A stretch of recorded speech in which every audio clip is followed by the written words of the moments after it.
Muy buenas tardes, Dios les bendiga. Muchas gracias, buenas tardes.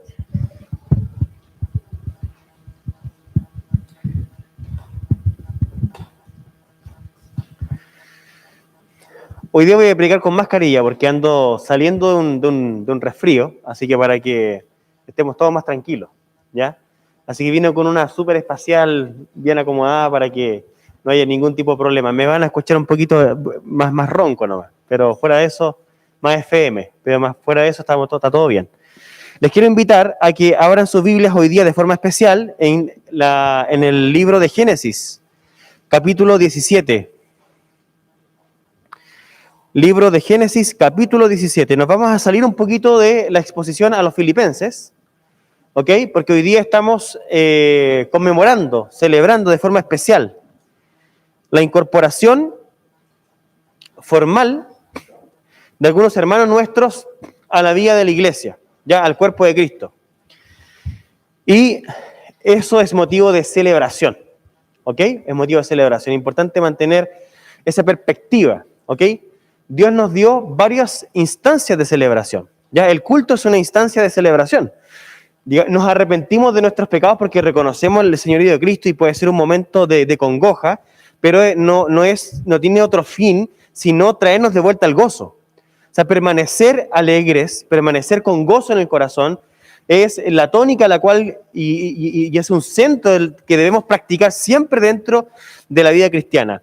Y los sacramentos son también instancias, son prácticas, son ritos de celebración. ¿Ok?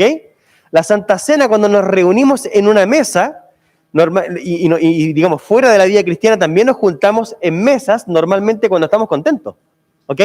Si quiero invitar a alguien a mi casa, a una persona conocida, íntima, con quien quiero pasar un rato agradable, normalmente la voy a invitar a una cena, a tomar once, siempre se va a compartir algo, porque el espíritu es de celebración, el espíritu es de regocijo, es de estar en intimidad, es de estar contento con lo que está ocurriendo.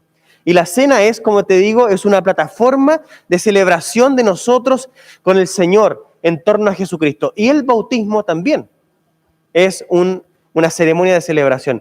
Y celebramos que personas, ¿cierto?, se incorporan a la familia del Señor, ¿ya? Entonces vamos hoy día a meditar un poco sobre esto, leyendo el capítulo 17 de Génesis. Vamos a leer el capítulo completo, ¿ok? Así que les animo a que mantengan ahí la Biblia abierta. Y yo voy a ir leyendo, son varios versículos, ¿ok? Pero la historia es bastante entretenida, así que vamos a pasar rapidito por ahí. Ahora, leamos. Era Abraham de edad de 99 años, cuando le apareció Jehová y le dijo: yo soy el Dios Todopoderoso, anda delante de mí y sé perfecto. Y pondré mi pacto entre mí y ti, y te multiplicaré en gran manera. Entonces Abraham se postró sobre su rostro, y Dios habló con él, diciendo: he aquí, mi pacto es contigo, y serás padre de muchedumbre de gentes. Y no se llamará más tu nombre Abraham, sino que será tu nombre Abraham, porque te he puesto por padre de muchedumbre de gentes. Y te multiplicaré en gran manera, y haré naciones de ti, y reyes saldrán de ti, y estableceré mi pacto entre mí y ti, y tu descendencia después de ti en sus generaciones, por pacto perpetuo, para ser tu Dios, el de tu descendencia y el de tu descendencia después de ti. Y te daré a ti y a tu descendencia después de ti la tierra en que moras, toda la tierra de Canaán en heredad perpetua, y seré el Dios de ellos. Dijo de nuevo Dios a Abraham: en cuanto a ti, guardarás mi pacto, tú y tu descendencia después de ti por sus generaciones. Este es mi pacto, que guardaréis entre mí y vosotros, y tu descendencia después de ti. Será circuncidado todo varón de entre vosotros. Circuncidaréis, pues, la carne de vuestro prepucio, y será por señal del pacto entre mí y vosotros. Y de edad de 8 días será circuncidado todo varón entre vosotros por vuestras generaciones, el nacido en casa y el comprado por dinero, a cualquier extranjero que no fuere de tu linaje, debe ser circuncidado el nacido en tu casa, y el comprado por tu dinero. Este era mi pacto en vuestra carne por pacto perpetuo. Y el varón incircunciso, el que no hubiera circuncidado la carne de su prepucio, aquella persona será cortada de su pueblo. Ha violado mi pacto. Dijo también Dios a Abraham: a Sarai tu mujer no la llamarás Sarai, mas Sara será su nombre. Y la bendeciré, y también te daré de ella hijo. Sí, la bendeciré y vendrá a ser madre de naciones. Reyes de pueblos vendrán de ella. Entonces Abraham se postró sobre su rostro y se rió. Y dijo en su corazón: ¿a hombre de 100 años ha de nacer hijo? ¿Sara ya de 90 años ha de concebir?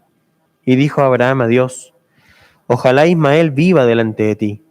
Respondió Dios: ciertamente Sara tu mujer te dará a luz un hijo, y llamarás su nombre Isaac. Y confirmaré mi pacto con él como pacto perpetuo para sus descendientes después de él. Y en cuanto a Ismael, también te he oído, he aquí que le bendeciré y le haré fructificar y multiplicar mucho en gran manera. 12 príncipes engendrará y haré de él una gran nación. Mas yo estableceré mi pacto con Isaac, el que Sara te dará a luz por este tiempo el año que viene. Y acabó de hablar con él, y subió Dios de estar con Abraham. Entonces tomó Abraham a Ismael su hijo, y a todos los siervos nacidos en su casa, y a todos los comprados por su dinero, a todo varón entre los domésticos de la casa de Abraham, y circuncidó la carne del prepucio de ellos. ¿Cuándo? En aquel mismo día, como Dios le había dicho. Era Abraham de edad de 99 años cuando circuncidó la carne de su prepucio. E Ismael su hijo era de 13 años cuando fue circuncidada la carne de su prepucio.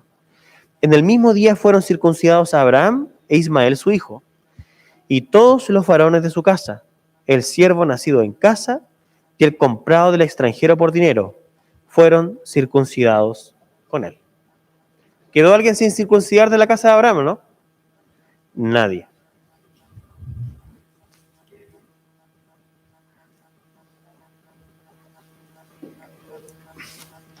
Les quiero invitar, hermanos, a que puedan orar junto conmigo, ¿ya?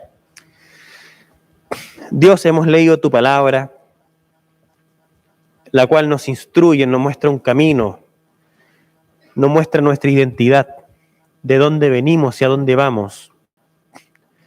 Pedimos que tu palabra alumbre nuestro corazón esta mañana, y como iglesia seamos reunidos en torno a ella, celebrándote a ti y celebrando a tu Hijo, quien es nuestra circuncisión, quien es nuestro Dios, nuestro Salvador. Honra te damos, alabanzas a ti, Señor, por tu eternidad, majestad y gracia. Sé tú con nosotros al exponer tu palabra. En el nombre de Jesús. Amén. Una de las verdades de la Escritura que es transversal y es subyacente a todo lo que viene ocurriendo desde que existe el mundo es que Dios, de forma bondadosa y soberana, escogió no solo crearnos, sino relacionarse con nosotros.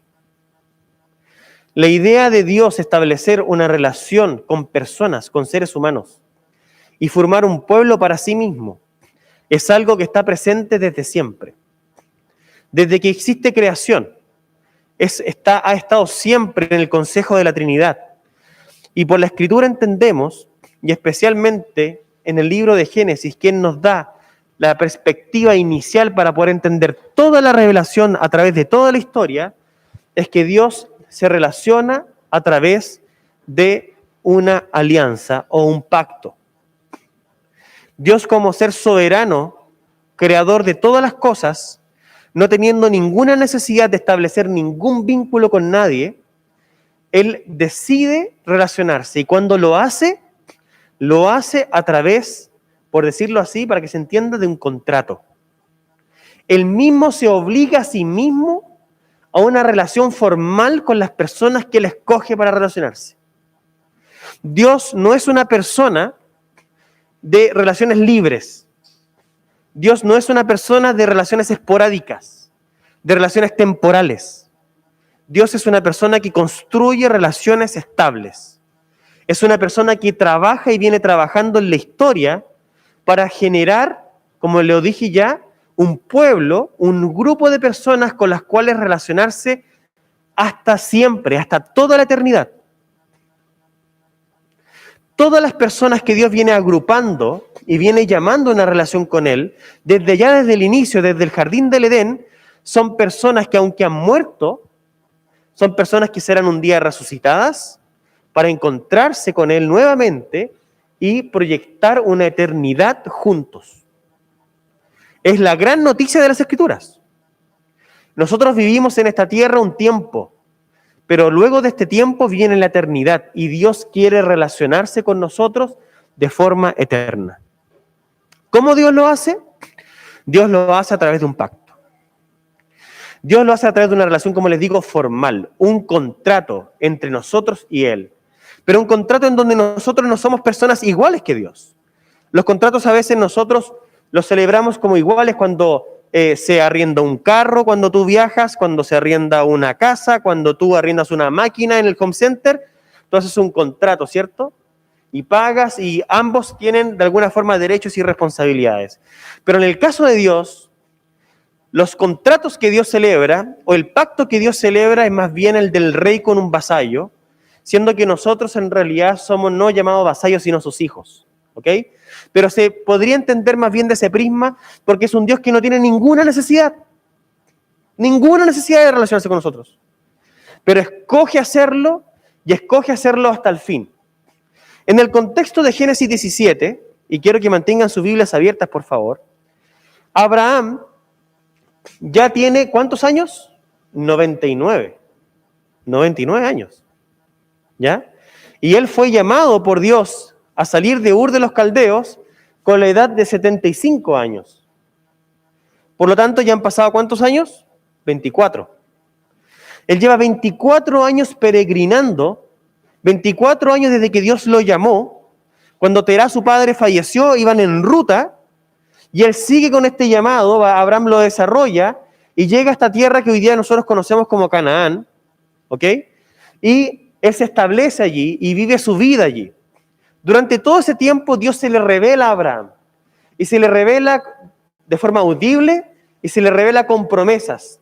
Tenemos que entender que él es alguien especial en la historia de la redención, en la historia del ser humano. Es una persona que escucha a Dios de una forma particular, es una persona que se relaciona con Dios y Dios se relaciona con él de una forma distinta del resto, porque efectivamente es a través de él que Dios quiere empezar a concretar muchas cosas que él viene ejecutando desde el jardín del Edén. Dios empieza en Abraham a concretar la idea de formar un pueblo para sí mismo. Y es importante entender la vida de Abraham si nosotros queremos entender nuestra vida con Dios. Porque es llamado Abraham el padre de la fe. Y nosotros, sus hijos de Abraham somos, porque somos también personas de fe. Pero nuestra identidad hoy día como creyentes puede ser entendida y debe ser entendida a partir de lo que el mismo Abraham vivió. Lo que él vivió, lo que él experimentó es un marco para poder entender todo lo que nosotros vivimos, experimentamos y a dónde hemos sido llamados por Dios a proyectarnos. Cuando Dios se le aparece por primera vez y escuchamos la primera irrupción de Dios en la historia en favor de Abraham, está en Génesis capítulo 12, ¿se acuerdan? Sal de tu tierra y de tu parentela a la tierra que yo te mostraré, de tu casa y de tu parentela a la tierra que yo te mostraré. Te bendeciré, haré de ti una nación grande, le dice el Señor a Abraham. Y se le manifiesta. Y Abraham es impulsado a agarrarse con fe de esta promesa, a dejar todo cuanto tiene y a embarcarse en esta peregrinación que le va a involucrar todo el restante de su vida. Dios viene manifestándose. Y si ustedes leen el Génesis, van a encontrar que Dios se manifiesta ya en el capítulo 12. Dios se manifiesta de forma particular y siempre es de forma creciente. Es importante notar esto en la Escritura. En el capítulo 12, el Señor le muestra parte de su voluntad a Abraham, parte de la forma en que Dios quiere que Abraham viva, pero esto se va desarrollando a través del tiempo. Y en el capítulo 15, ocurre algo que es importante. Porque en el capítulo 15, que es un capítulo anterior al que nosotros acabamos de leer, el Señor celebra con Abraham una ceremonia que era una práctica de la época, en donde cuando se hacía un contrato entre dos partes, las partes traían animales y los animales se cortaban por la mitad. Fíjense ustedes qué fuerte esta imagen, ¿ok? Tú traías, dependiendo de la clase social, ¿cierto? Un animal ya más grande o un pichón, pero siempre un animalito, ¿ok? Eso ustedes lo pueden leer en el capítulo 15. Y la práctica de la época, allá atrás, era que se cortaba el animal por la mitad, ¿ok? Y las partes que firmaban el contrato pasaban, como con una antorcha, por medio de los animales, diciendo algo como esto: si yo no cumplo mi parte del contrato, que esto me pase a mí. ¿Se entiende? Pero curiosamente en el capítulo 15 de Génesis encontramos algo que es un poco para la risa, pero tiene mucho significado. Y es que cuando Abraham trae los animales y estos se cortan por la mitad, Abraham se queda dormido. Pero de repente Abraham despierta, medio somnoliente, y empieza a mirar lo que está pasando, y una antorcha se paseaba por en medio de los animales. Y de esta forma Dios le manifestaba a Abraham que este pacto, que esta relación a la cual él había sido llamado, era una relación que tenía iniciativa en el Dios único y soberano, que él no tenía condiciones de llevar a cabo, pero que era una relación que dependía exclusivamente del Dios que se revela. Y este Dios que se revela juraba por su propio nombre, por sí mismo, que esta relación iba a llegar a buen puerto. Y si eso no se ejecutaba, que la muerte cayera sobre el propio Dios. Abraham no tuvo, como se dice en buen chileno, ni pito que tocar. No tuvo nada que hacer, solamente estuvo expectante, observó lo que ocurrió y no le quedó más que celebrarlo. Esta figuración de Génesis 15 es la figuración que pasa también hoy día nosotros los cristianos, nosotros los creyentes, porque Dios ha demostrado que está tan interesado y su obra de redención a favor nuestro, de rescatarnos de nuestra vana forma de vivir, de rescatarnos de nuestra forma errante, individualista de vivir y de reunirnos en un cuerpo, de reunirnos en un grupo para que le sirvamos. Es una iniciativa de Él. Y Dios ha dado a su propio Hijo, a Jesucristo, quien ha sido sacrificado como garantía de nuestra unión. Nosotros no somos capaces de responder delante de Dios. No somos capaces. Si Dios no lo hace, no podemos hacerlo nosotros. Nuestras fuerzas se acaban. Nuestra capacidad de obedecer dura un ratito. Incluso nuestra obediencia muchas veces es para aparentar y cumplir. Pero no es de fondo, no existe. Entonces Dios, sabiéndolo, sabiendo que somos gente corrompida, sabiendo que somos personas que cargamos con el mal en nuestro corazón, Él mismo se ha dado a favor nuestro, para traernos a una relación inquebrantable que depende de Él y de su gracia a favor nuestro. Y así como Dios le deja eso en claro a Abraham allá en Génesis 15, nos deja a nosotros hoy día creyentes de esta época, claro a nosotros a través del sacrificio de Jesucristo. Jesucristo ha muerto en favor nuestro, es una muerte que ocurrió una vez y para siempre. Y todos aquellos que son despertados espiritualmente, como Abraham que estaba en un sueño, pero él despierta y ve este humo que se pasea y él es despertado a la fe. Así nosotros también, que se nos despierta del sueño del pecado y abrimos nuestros ojos y vemos a Cristo, quien fue sacrificado, y eso se hace deseable y bello en nuestros ojos, somos despertados para vivir en una relación con Dios. Esto es soberano. Esto es simplemente abrir el corazón, es algo que Dios lo hace, te resucita, te da un electroshock y te genera fe en tu corazón para responder. Esto le pasó a Abraham. Pero Abraham como que entendió y no entendió al mismo tiempo. Porque en el capítulo 16, y teniendo una promesa sobre sus hombros, de que él iba a ser padre de multitudes, y que muchas naciones vendrían a partir de él y de su simiente, él con su señora, que son uno al mismo tiempo, dudan. Ellos no tienen conciencia de que Dios tiene una promesa sobre sus vidas y que Él la va a llevar a cabo hasta el final. Ellos aún están creciendo, no entienden bien ¿Y qué es lo que se les ocurre para poder cumplir el estándar de la promesa de Dios? Piensan que ellos con sus fuerzas pueden contribuir al llamado y pueden buscar soluciones para alcanzar aquello que Dios desea hacer por ellos y en ellos. Y Sara dice que le entrega a su sierva, que era Agar, para que con ella duerma y para que se pueda engendrar un hijo que pueda servir como la descendencia a través de la cual Dios cumpliría sus promesas. Una forma humana, una forma que Pablo va a llamar después en el Nuevo Testamento una forma carnal, una solución de la naturaleza pecaminosa frente a las promesas de Dios. Y Abraham estaba ahí, fascinado con su hijo Ismael. Pero pasa el tiempo, Ismael ya tiene 13 años y Dios se vuelve a manifestar. Génesis 17. Y miren qué interesante, porque cuando el texto va avanzando, el Señor se manifiesta, es como que el Señor hubo un silencio entre Génesis 15 y Génesis 17, pasó un buen tiempo, 13 o 14 años, un buen tiempo, en el cual Dios no ha hablado. Entonces Abraham está allí, esperando que Dios haga algo y pensando que tal vez su acción le iba a llevar a buen puerto. Entonces pasa que se manifiesta el Señor diciéndole: yo soy el Dios Todopoderoso. Y le da una señal a Abraham, le dice: anda delante de mí y sé perfecto. ¿Cuál es la reacción de Abraham? Dice que Abraham se postra sobre su rostro, temeroso. ¿Por qué? Porque hay conciencia en Abraham de no estar a la altura del llamado. Él no ha sido perfecto. Él ha buscado sus formas de responder ante la gracia. Porque es la gracia la que se manifestaba a la vida de Abraham. Y él cree que tiene que hacer cosas por sus medios para poder responder y como que hacer esto más bonito. Pero él se da cuenta con el llamado de Dios: sé perfecto, y Abraham se da cuenta que no puede hacerlo. Se postra él entonces, humillado, y dice: he aquí mi pacto es contigo. Y le dice: y serás padre de muchedumbre de gentes. Le vuelve a decir. Y como que Abraham por dentro podemos imaginarnos que piensa: pero bueno, pero si esto ya está en curso. Ismael está ahí, Ismael está vivo. Esto está en curso. Pero el Señor, ¿qué hace? Le cambia el nombre. Y le dice: tu nombre ya no será Padre enaltecido. Su nombre será Padre de multitudes, Padre de muchedumbres.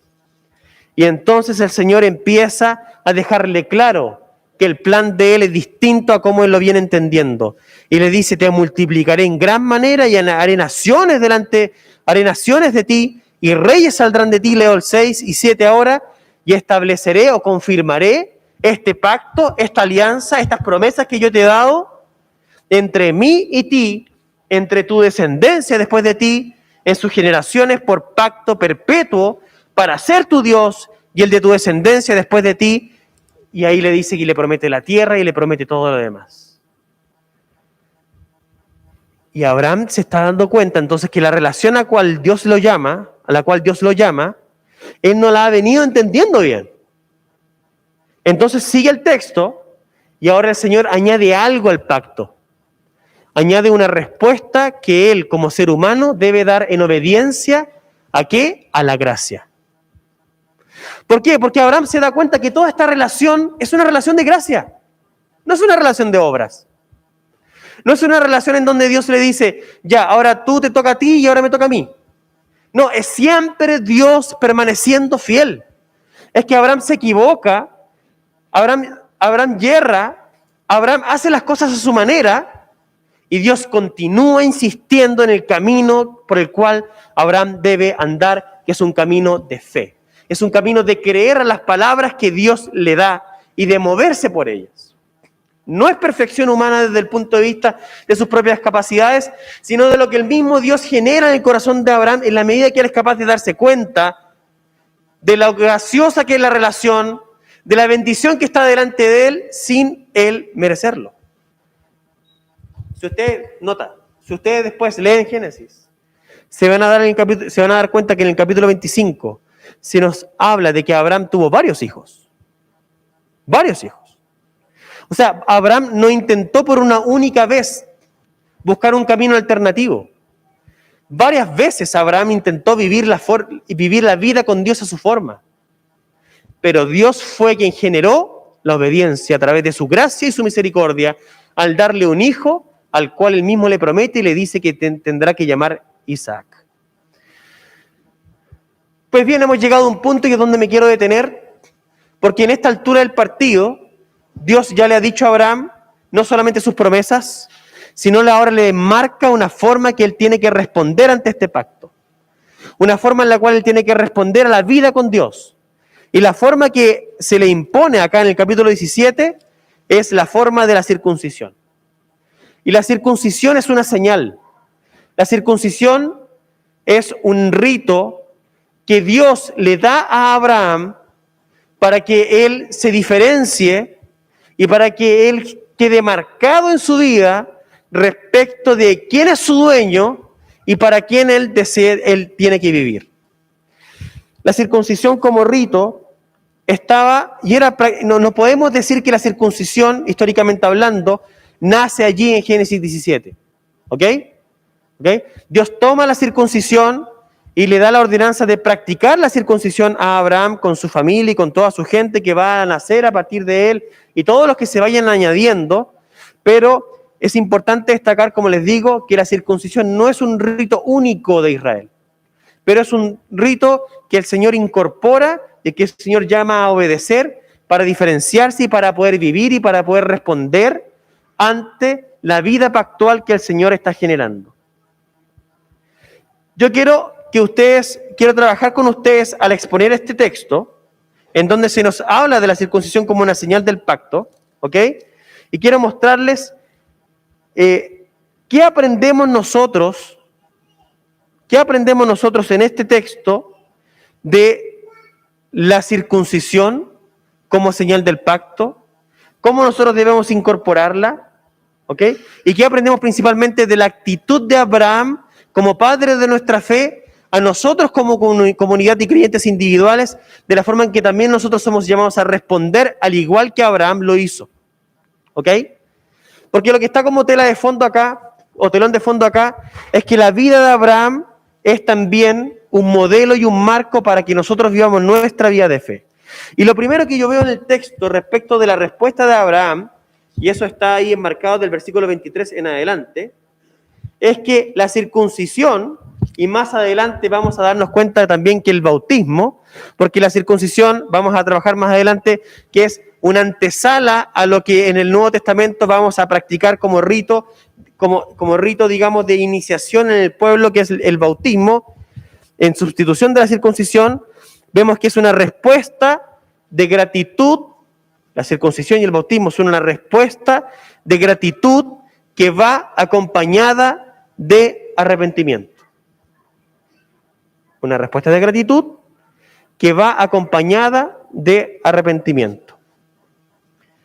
Obviamente, cuando Abraham se ve en esa situación, en donde Dios irrumpe en el silencio de su vida, en donde Dios le muestra que la gracia continúa a favor de él, ¿qué es lo que hay en Abraham? Una sensación de indignidad.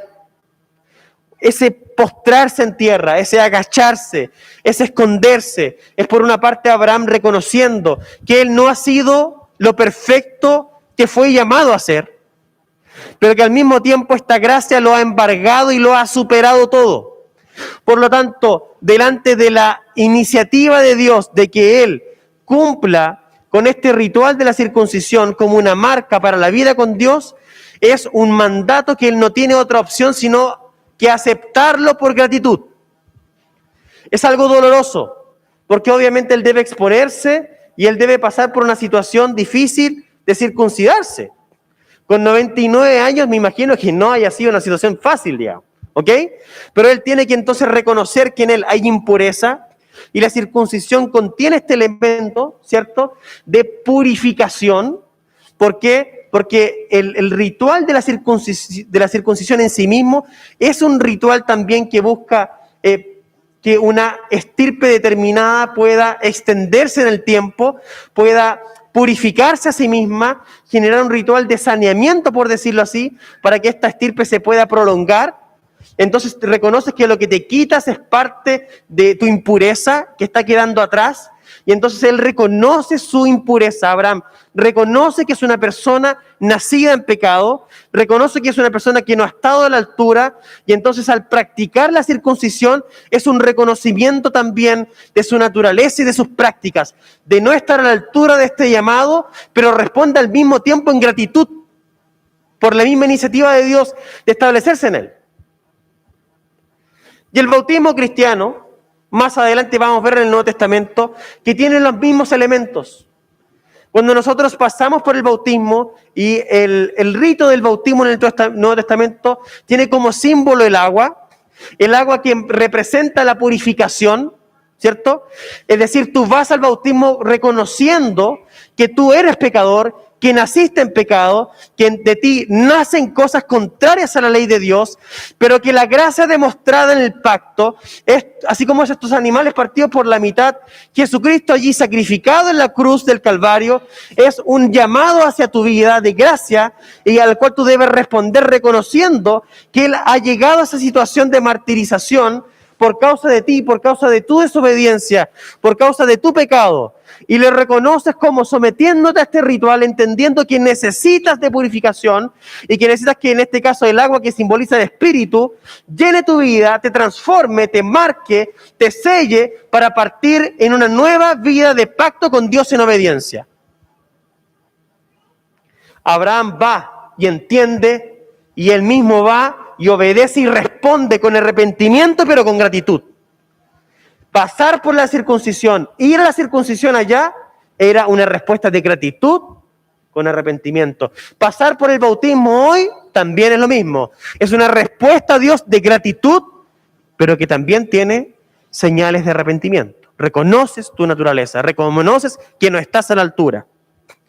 La segunda cosa que yo veo acá como respuesta de Abraham, que es importante entender para nuestros días y para entendernos como comunidad, es que la circuncisión es una señal, y el bautismo, es una señal para ti y para todos los que están bajo tu autoridad. Miren qué importante. En aquellos días, en los días de Abraham, él era el señor de su casa. Y él mantenía como señor de la casa no solo a sus vínculos de sangre, sino todos en esa época, todos los que estaban debajo de él, sus siervos, sus siervas. En esa época había también esclavitud, los esclavos que estaban con Abraham, todos ellos constituían su casa. Interesantemente, acá Abraham, cuando es mandatado y cuando Dios habla con Abraham y le da el pacto y le da la señal de la circuncisión, Dios mandata a Abraham a que la circuncisión no solamente se la practique él, sino que él debe practicársela a todos los que están debajo de su autoridad. Y aquí hay un principio que debemos notar y nos va a ser bien notar para poder entender la Escritura y poder entender también nuestra responsabilidad a todos los adultos que vamos creciendo y desarrollándonos en la vida. Y es el principio de la representatividad. Fíjense ustedes lo siguiente. Todos en la casa de Abraham son circuncidados. ¿Pero con quién Dios habla? Habla con Abraham. ¿A quién se le dieron las promesas? A Abraham. ¿A quién se le dio la ordenanza? A Abraham. ¿Quiénes son los beneficiarios de las bendiciones? Todos. ¿Quiénes deben responder con obediencia? Todos. Y el principio de la representatividad está presente en toda la Escritura. Allá en la creación. Cuando nuestros padres, Adán y Eva, pecaron, ¿quiénes cayeron juntamente con ellos? Todos nosotros. Todos nosotros. Pero cuando cuando a Adán y Eva se le da la promesa de un Redentor, se le da la promesa también a todos aquellos que estarán bajo ese Redentor. El principio de la representatividad no puede ser esquivado en las Escrituras. Todos los que están bajo tu autoridad son afectados positiva o negativamente por la forma en que tú te relacionas con Dios. Responder con responsabilidad es un acto de amor, no solo para ti, no solo en respuesta a Dios, sino en respuesta y por amor también a todos los que están bajo tuyo y tu tutela. Y aquí se usa la figura de los siervos, de los trabajadores que están ahí con Abraham, ¿Por qué? Porque la autoridad no es solamente a nuestros hijos de sangre. Nuestra autoridad y nuestra representatividad afecta a todos cuantos han sido puestos a nuestro cargo. Hijos adoptivos, hijas adoptivas. De repente algún niño, algún pariente que quedó porque sus padres fallecieron. Todos los que están bajo nuestra autoridad deben ser colocados bajo el alero del pacto. Y Abraham lo entendió. Y Abraham entendió que él era el representante. Abraham entendió que mientras Dios hablaba con él, Dios estaba estableciendo un pacto con él y con su casa y con toda su descendencia. Y era tan urgente el mandato, era tan importante responder con gratitud y con obediencia ante Dios, que él el mismo día va y circuncida a todos los que están bajo su casa. Es decir, responder a la señal del pacto, o responder con la señal del pacto, que es la circuncisión allá, y acá con el bautismo, es algo que no debe tardar de nuestra parte. En la medida que nosotros entendemos el llamado que Dios nos hizo a pertenecerle a este sacrificio que les hablaba de Génesis 15, que es nuestro sacrificio en Cristo, en la medida que tú entiendes y tú declaras que ese sacrificio es tuyo, que es a favor tuyo, tú debes responder con rapidez ante la obligación y la necesidad de ponerte en obediencia bajo Dios con una señal que es para ti, para toda tu casa, para incorporarte a la comunidad que Él está formando. Por eso es que nosotros, en la iglesia presbiteriana, bautizamos niños. ¿Por qué? Porque es la respuesta adecuada en gratitud y arrepentimiento ante la iniciativa graciosa de parte de Dios a favor nuestro. Vamos a aprender en el Antiguo Testamento y en el Nuevo Testamento después que la circuncisión por sí misma no salva. No salva. Nadie que haya sido circuncidado es espiritualmente perteneciente a la familia de Dios. Pero todos aquellos que teniendo el tiempo de respuesta, ¿cierto? Es decir, yo creo en Jesús y me muero a los 10 minutos, no tengo tiempo de responder, ¿cierto? Pero si Dios me da un tiempo de respuesta, vamos a entender que todos aquellos que espiritualmente han creído en el Evangelio, han creído en ese pacto a favor de ellos por medio de Jesucristo, deben y tienen que responder en obediencia a través del bautismo, de ellos mismos y de su casa.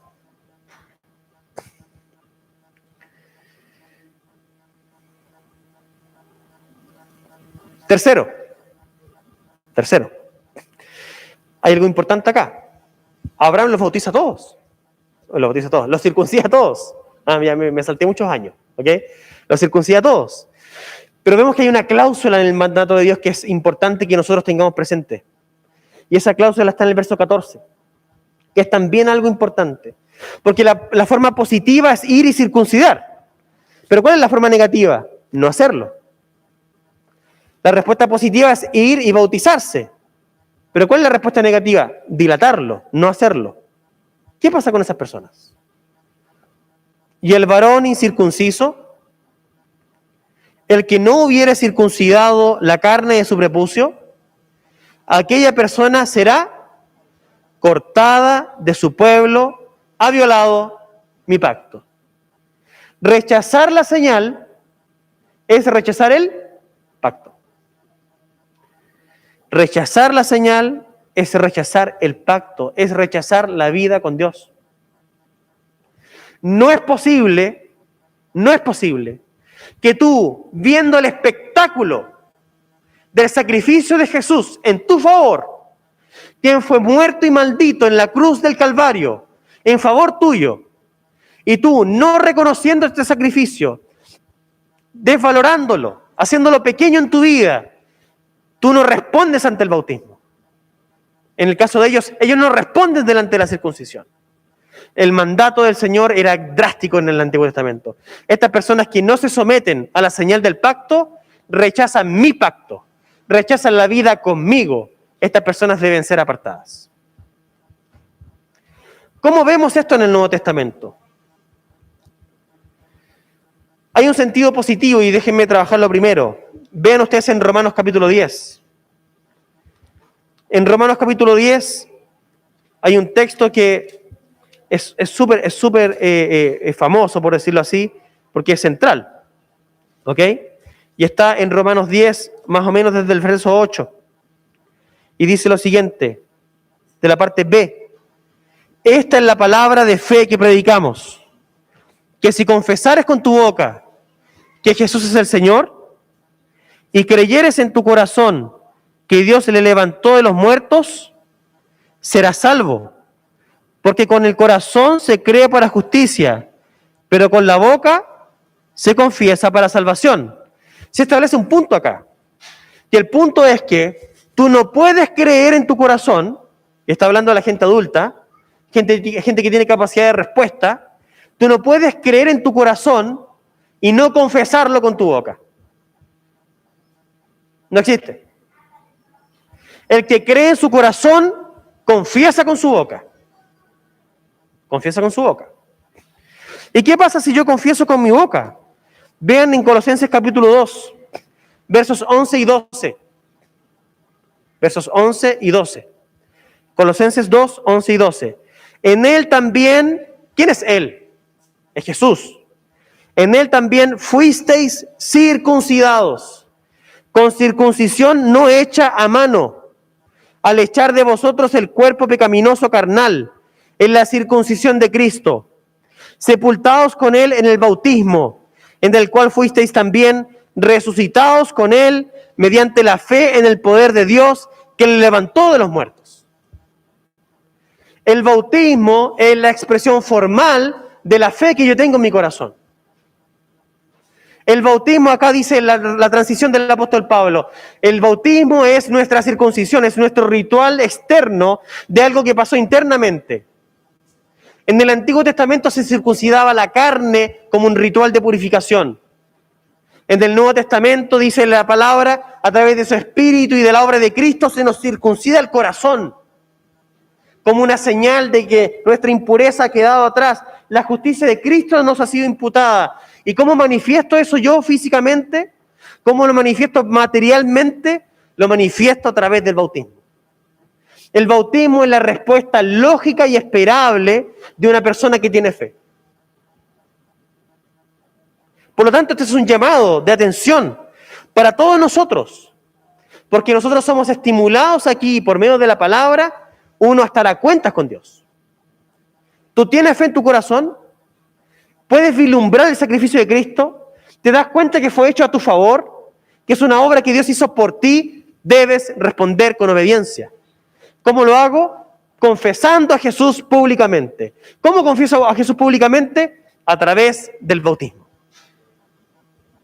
Y si yo ya fui bautizado cuando niño o circuncidado como niño, ¿cómo lo hago? Tengo que llegar a mi época consciente y pararme delante de la comunidad y decir, este Jesús que es de mis padres, este Jesús al cual me trajeron y mis padres lo hicieron en obediencia, hoy es mío y de nadie más. Respondo por mí, soy consciente de mi pecado, soy consciente de que necesito al Señor y quiero responder a Él y incorporarme a la comunidad activamente en obediencia y en respuesta al Señor que se dio por mi vida. ¿Qué pasa si tú postergas esto? Se cumple entonces la amenaza de Génesis allá 17, cuando dice que debe ser extirpado del pueblo. ¿Por qué? Fíjate tú lo que dice Mateo 10, Mateo 10:32. Mateo 10:32 dice lo siguiente. A cualquiera pues que me confiese delante de los hombres, yo también le confesaré delante de mi Padre que está en los cielos. Pero negativamente hablando, ¿qué pasa con los que no lo hacen? Y cualquiera que me niegue delante de los hombres, yo también le negaré delante de mi Padre que está en los cielos. Responder con gratitud y arrepentimiento es una respuesta esperable que Dios tiene determinada. Tienes que hacerlo. ¿Qué te detiene tú que no lo has hecho? Debes dar el paso, porque la advertencia de la Escritura es clara.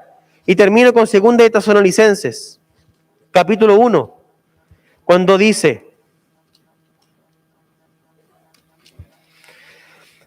2 de Tesalonicenses, capítulo 1, voy a leer desde el verso 6 en adelante. Dice así, dice que porque es justo delante de Dios pagar con tribulación a los que os atribulan, porque esta iglesia estaba sufriendo. Y a vosotros que sois atribulados, daros reposo con nosotros, Pero dicen, mira cuándo viene el reposo para este pueblo, para esta iglesia que está siendo atribulada.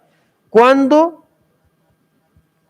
se manifieste el Señor Jesús desde el cielo con los ángeles de su poder, en llama de fuego, para dar retribución a los que no conocieron a Dios, ni obedecen el Evangelio. ¿Cómo yo obedezco al Evangelio? Rindiéndome, declarando, bautizándome, incorporándome. A los que no obedecen el Evangelio de nuestro Señor Jesucristo, los cuales sufrirán pena en eterna perdición, excluidos de la presencia del Señor y de la gloria de su poder, cuando vengan aquel día para ser glorificado en sus santos y ser admirado en todos los que creyeron. Entiendo yo del Nuevo Testamento que no nos corresponde como comunidad, a menos que haya una práctica inmoral pública y reiterada de andar expulsando gente. Jesús mandó a que dejáramos que la cizaña creciera junta con el trigo, porque va a llegar un día en donde Él va a hacer la discriminación. Mientras tanto, hay tiempo, mientras hoy es hoy, hay tiempo para todos nosotros y para todos los que aún no han respondido de responder. Pero ¿cuándo se termina ese tiempo? No lo sabemos. No sé cuándo se termina ese tiempo. Pero mi exhortación al terminar esta parte del mensaje es que tú, que vienes escuchando el Evangelio, que has oído, tú que fuiste tal vez bautizado cuando niño y ya estás en una etapa de adolescencia, de juventud, en donde tu conciencia está funcionando, en donde tu entendimiento está funcionando, la exhortación es la siguiente: tú debes responder. No aplaces tu decisión. ¿Ok? Y si alguno de ustedes tiene hijos creyentes, hijos que no han sido traídos al bautismo, es también la forma en que Dios ha establecido que respondamos delante del pacto. ¿Cómo? Trayéndolos. Porque nuestros hijos tienen identidad y asumen en nosotros su identidad al estar nosotros como sus representantes, en el sentido obviamente limitado, pero sus representantes delante de Dios por la responsabilidad que nos compete como sus padres.